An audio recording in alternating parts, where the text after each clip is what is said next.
ঘুমোবো আমি, ঘুমোবে তুমি, গল্প শোনাবে ঘুম পড়ি। হালকা আলো, চোখ বন্ধ। চলো একটা গল্প শুনি। রাতের গল্প বাংলায়। আজকের গল্প রাজার তিন রানী। সে অনেকদিন আগের কথা। তখন আনন্দী নদীর তীরে ছিল সুন্দরনগর, যেখানের মানুষ ছিল অতি সুন্দর। শুধু সুন্দর মানুষ নয়, গাছপালা, পশু পাখি, ফল ফুল, প্রজাপতি সব ছিল অতি সুন্দর। সেখানের মানুষের মনে কোনো দুঃখ ছিল না, না কোনো চিন্তা ছিল। তাদের মহারাজ অনঙ্গদেবের কাছে প্রজারা খুব নিরাপদে জীবনযাপন করত। অনঙ্গদেবের তিনটি রানী ছিল: মহারানী বিম্ববতী, মহারানী পূর্ণা, মহারানী রূপমতী। বিম্ববতী ছিল তাদের মধ্যে পাট রানী। বিম্ববতী অবশ্য নিজের দুই বোনের মতো দুই রানীকে ভালোবাসত, পূর্ণা এবং রূপমতীকে। তাদের মনের মধ্যে কোনো হিংসা, দুঃখ, কোনো রকম ক্লেশ কিছুই ছিল না। তারা একে অপরকে খুব স্নেহ করত, ভালোবাসত। শুধু একটা গভীর দুঃখ ছিল তাদের মনের মধ্যে। সে গভীর দুঃখ ছিল সব থেকে বড়। হাসি, গান, আনন্দ, খুশি সবকে এক এক সময় ছাপিয়ে যেত সেই দুঃখ। দুঃখের কথা মনে পড়লে তখন তাদের আর কিছুই ভালো লাগতো না।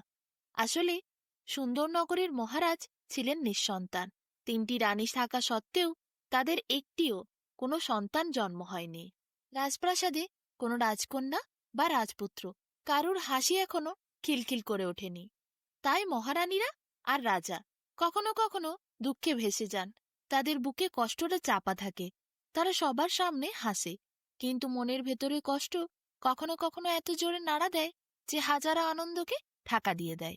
দিন যায়, দিন আসে। কত কিছু চেষ্টা করেছে, কত পূজা অর্চনা, মন্ত্রপাঠ, কত ঔষধ, সবকিছু খাওয়া হয়ে গেছে, সবকিছু দেখা হয়ে গেছে, কিন্তু কোনো কিছুতেই কোনো লাভ হয় নাই। হঠাৎ একদিন বিকেলে মহারানী বিম্ববতী তার নিজের ঘরে বসেছিলেন। তখনই তার কানে এলো একটি গম্ভীর সুমধুর শঙ্খধ্বনি। রানী সেই শঙ্খধ্বনি শুনে তাড়াতাড়ি বাইরে বেরিয়ে এলেন। বারান্দা থেকে তাকিয়ে দেখলেন রাজবাড়ির থেকে কিছু দূরে একটা গাছের নিচে সাদা শাড়ি, লাল পাড় পরে এক মহিলা, হাতে শাখা পলা, মাথায় লম্বা সিঁথিভর্তি সিঁদুর। সে বাজাচ্ছে সে শঙ্খ। কি মিষ্টি মধুর সে শঙ্খধ্বনি! যতটা মিষ্টি ততটাই গম্ভীর। হাত পা কেঁপে উঠবে শঙ্খধ্বনি শুনলে। আবার মনও ভরে যাবে, মনে আসবে শান্তি। রানী তাড়াতাড়ি খবর পাঠালেন দাসীকে। বললেন, যে কোনো প্রকারে ওই মহিলাকে নিয়ে এসো এই রাজপ্রাসাদে। আমি ওনার সাথে কথা বলতে চাই। এত সুমধুর, এত হাত বুক কাঁপানো শঙ্খধ্বনি আমি আগে কোনোদিন শুনিনি। আমি ওনার সাথে কথা বলতে চাই। দাসী গেল সেই মহিলার সাথে কথা বলার জন্য। কিছুক্ষণ পর দাসী ছুটে এসে খবর দিল রানীমাকে। উনি সাধারণ নারী নয়, উনি একজন সাধিকা। উনি মা কালীর আরাধনা করেন। উনি এখানে এসেছেন কিছু বিশেষ উদ্দেশ্যে, কিন্তু রাজবাড়িতে তিনি প্রবেশ করতে চান না। মহারানী সাধিকা শুনে নিচে গেলেন খালি পায়ে হেঁটে হেঁটে। গিয়ে তার চরণে প্রণাম করলেন। বললেন, মা, আপনার শঙ্খধ্বনি শুনেই আমি বুঝেছি আপনার মধ্যে কিছু একটা বিশেষ আছে। আপনি কোনো সাধারণ মহিলা নন। তাই তো কথা বলতে চেয়েছিলাম। দয়া করে আপনার সেবা করার আমাকে সুযোগ দিন। মহারানীর নিজের এই প্রার্থনা শুনে তখন সাধিকা বলে, ঠিক আছে, আমি যাব।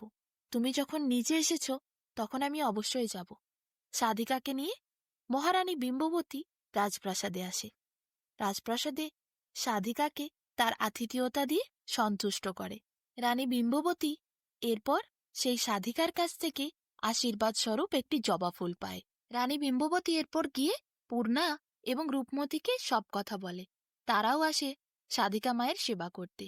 তারাও মন প্রাণ ভরে সেবা করে সাধিকা মায়ের। তাদেরকেও একটি করে জবা ফুল দেয় সাধিকা মা। এরপর তিনি সেখান থেকে বেরিয়ে যান।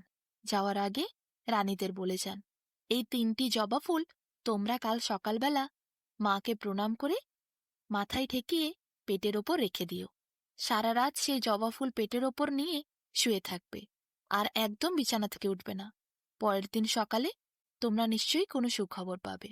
তিন রানী এরপর ঠিক সাধিকা মা যেমন বলেছিল তেমনই করে। সকালে উঠে স্নান করে মা কালীর পুজো করে। তারপর তারা মা কালীর জবা ফুল নিয়ে মাথায় প্রণাম করে সেই ফুল সারাদিন সারা রাত নিয়ে বিছানায় শুয়ে থাকে। পরের দিন ভোরবেলা তারা যেই ঘুম থেকে ওঠে তারা দেখে তারা সকলেই গর্ভবতী। এই সুখবর রাজার কাছে ৩ রানী ছুটতে ছুটতে গিয়ে জানায়। রাজা খুব খুশি হয়। দেশে আনন্দের বন্যা বয়ে যায়। এরপর প্রায় ৯ মাস কেটে যায়। তারপর একটি নির্দিষ্ট দিন আসে যখন ৩ রানীর ৩টি সন্তানের জন্ম হয়। ৩টি রাজকুমারের জন্ম দেয় ৩ রানী। ৩ রাজকুমারকে নিয়ে এরপর রাজা খুব সুখে শান্তিতে দিন কাটাচ্ছিল। ৩ রানীর মধ্যেও খুবই ভাব ছিল। ৩ ভাই তাই একে অপরের প্রাণ ছিল। কেউ কারুর সঙ্গে ঈর্ষা করত না।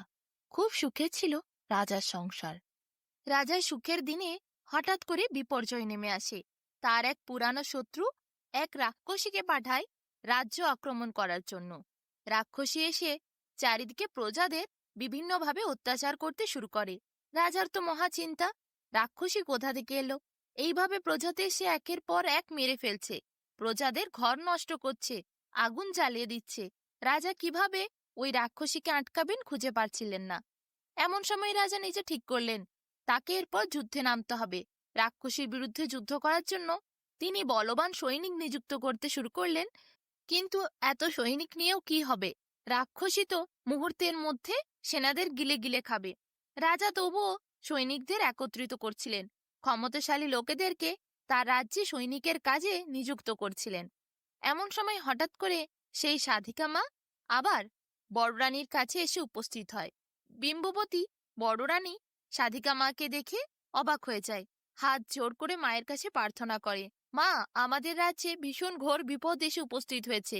এক রাক্ষসী প্রবেশ করেছে রাজ্যের মধ্যে। কিভাবে কি হবে বুঝে উঠতে পারছি না। যতই বলবান সৈন্য নিযুক্ত করা হোক না কেন, রাক্ষসী মুহূর্তের মধ্যে তাদেরকে হাতে করে তুলে তুলে গিলে ফেলবে। কিভাবে আমাদের রাজ্যকে বাঁচানো যাবে? আপনি দয়া করুন। সাধিকা মা বলল, আমি জানি এ তোদের এক শত্রুর কাজ। তোদের শত্রু তোদের সুখ সহ্য করতে না পেরে এই কাজ করেছে, রাক্ষসীকে এখানে পাঠিয়েছে। রাক্ষসীকে দমন করার জন্য আমিই তো এসেছি, একটি ফল দিতে। তোর যখনই বিপদ হবে আমি তখন এসে উপস্থিত হব। তুই এই ফল গ্রহণ কর। এই ফল গ্রহণ করার পর দেখবি তোর শরীরের থেকে হাঁ করলেই মুখ দিয়ে আগুন বের হবে। কিন্তু এই আগুন মাত্র ৩ দিনের জন্য বের হবে। তোকেই রাক্ষসীকে দমন করতে হবে। যখনই রাক্ষসী তোর সামনে এসে উপস্থিত হবে, তুই হাঁ করলেই সেই আগুনে পুড়ে ঝলসে যাবে রাক্ষসী। কেউ কিছুই করতে পারবে না। আমি তোকে আশীর্বাদ করছি, তুই এই ফল যবে থেকে খাবি তারপর মাত্র ৩ দিনের মধ্যে এই ফলের জাদু শেষ হয়ে যাবে। তার মধ্যেই তোকে রাক্ষসীকে মেরে ফেলতে হবে। দরকার হলে রাক্ষসীকে ইচ্ছে করে এই রাজপ্রাসাদের কাছে নিয়ে আসতে হবে। এমন আয়োজনের ব্যবস্থা করতে হবে। এরপর কি, সাধিকা মাকে আর দেখতে পাওয়া যায় না। আশ্চর্য ব্যাপার, তিনি যেমন হঠাৎ করে এসেছিলেন তেমনি হঠাৎ করে কোথাও উধাও হয়ে যান। বড় রানী অনেক খোঁজাখুঁজি করেও আর সাধিকা মাকে দেখতে পান না। তার হাতে একটি সুন্দর ছোট্ট ফল ছিল। বড় রানী রাজাকে গিয়ে সব কথা খুলে বলেন। রাজা এরপর বলে, তুমি এই ফলটি এখন খেও না। আগে আমি সেনাদেরকে ঠিক মতো সাজিয়ে নিই, তারপরে সেই রাক্ষসীকে আমরা রাজবাড়ির দিকে আসার জন্য যা হোক একটা পন্থা অবলম্বন করে এদিকে আকর্ষণ করব। তাহলে রাক্ষসী যখন আসবে তুমি হাঁ করলে সেই আগুনে রাক্ষসী ঝলসে পুড়ে মরে যাবে, আমাদের প্রজারা বাঁচবে। বড়রা নিয়ে এরপর নির্দিষ্ট সময়ের জন্য অপেক্ষা করে। রাজা ভালো করে সৈনিকদের প্রস্তুত করে নেয়। বিভিন্ন জায়গায় এই সৈনিকদের নিযুক্ত করা হয়। রাজবাড়িতে কড়া সুরক্ষা দেয়া হয়। গ্রামের বিভিন্ন নিরীহ মানুষকে অন্য জায়গায় সরিয়ে নিয়ে যাওয়া হয়। ফল, খাবার, জল সবকিছুর আয়োজন করে প্রজাদের কাছে পাঠিয়ে দেওয়া হয়। প্রজাদেরকে রাজা অনেক দূরে একটি জায়গায় রাখেন, যাতে রাক্ষসী তাদের কাছে কোনো রকম ভাবে পৌঁছতে না পারে। এরপর রাজা নিজে যান রাক্ষসীর সামনে। তিনি রাক্ষসীকে গিয়ে বলেন, যদি ক্ষমতা আছে আজ বিকেলে আমার রাজবাড়ির মাঠে আসিস, তোকে আমি মুহূর্তের মধ্যে সেখানে শেষ করে দেব। তারপর রাজা রাক্ষসীর সামনের থেকে টকবক করে ঘোড়া ছুটিয়ে চলে আসেন। রাক্ষসী এই এত বড় কথা শুনে বলে, হ্যাঁ, বিকেলেই দেখা হবে। যাব তোর বাড়ির সামনে, তোকে ধ্বংস করে মেরে শেষ করে তোর বাড়ির সামনে ফেলে দিয়ে আসবো। রাজা এরপর রাজবাড়িতে ফিরে এসে বড় রানীকে বলে, তুমি সাধিকা মাকে স্মরণ করে ফল খেয়ে নাও। এরপর দেখবে বিকেলবেলা আসবে রাক্ষসী আমাকে মারতে। তখন তুমি কিন্তু হাঁ করলে আগুন বেরোবে। সেই সময় সে আগুনে তুমি রাক্ষসীকে মেরে ফেলো। দেখতে দেখতে বিকেল গড়ায়। বিকেলবেলা বড় বড় পা ফেলে ফেলে দুম দাম শব্দ করতে করতে বিশাল বড় রাক্ষসী এসে রাজবাড়ির সামনে উপস্থিত হয়। রাজা উঠোনেই দাঁড়িয়েছিলেন। রাক্ষসী রাজবাড়িতে প্রবেশ করেই অট্টহাসি দিতে শুরু করে, হো হো করে হাসে। কিন্তু সেই সময় রাজা রাক্ষসীকে বলে, তুমি এখানে এসে বড়ই ভুল করেছো। রাক্ষসী বলে, তুই তুচ্ছ ক্ষুদ্র মানব, তোকে আমি পিঁপড়ের মতো মেরে ফেলতে পারি, তুই আবার বলছিস আমি ভুল করেছি? ভুল তো তুই করেছিস, আমাকে গিয়ে এখানে ডেকে এনে। এরপর রাক্ষসী হাতে করে রাজাকে তুলে পিঁপড়ের মতো পিষে মেরে ফেলতে চায়। তখন হঠাৎ করে বড় রানী দরজার থেকে ছুটে এসে হাঁ করে, আর সেই আগুনে ঝলসে যায় রাক্ষসীর মুখ। তারপর রাক্ষসীর গোটা দেহতে দাউ দাউ করে আগুন জ্বলতে থাকে। রাক্ষসী বীভৎস আর্তনাদ করতে করতে সেখানেই প্রাণত্যাগ করে। রাজা খুশিতে আনন্দে বড় রানীকে জড়িয়ে ধরে। এরপর বড় রানী সাধিকা মাকে স্মরণ করে প্রণাম করে। রাজার দেশের ওপর থেকে বিপদ কেটে যায়, আবার সুখ শান্তি রাজার জীবনে নেমে আসে। বিপদের সম্মুখীন হয়ে বড় রানী আর রাজা তাদের সমস্ত প্রজাদের বাঁচিয়ে তোলে। সাধিকার মায়ের আশীর্বাদে এখন দেশে আবার সুখ শান্তি নেমে আসে। তারপরে আর কোনো সমস্যা হয়নি। তিন রানী তাদের তিন রাজপুত্রকে নিয়ে রাজার সাথে সুখে দিন কাটাতে শুরু করে।